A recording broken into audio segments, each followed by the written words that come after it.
What's up mga choy? Ngayong gabing ito magluto tayo ngayon ng fried chicken together with Chef Risa. But before that, intro muna mga kachoy.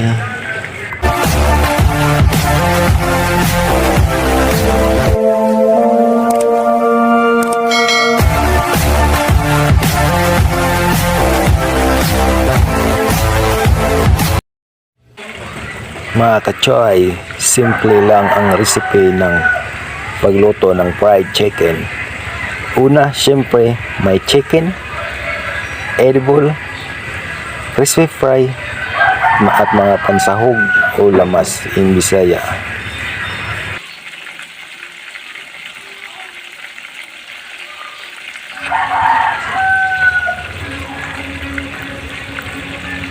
Just enjoy and relax mga kachoy. Happy watching.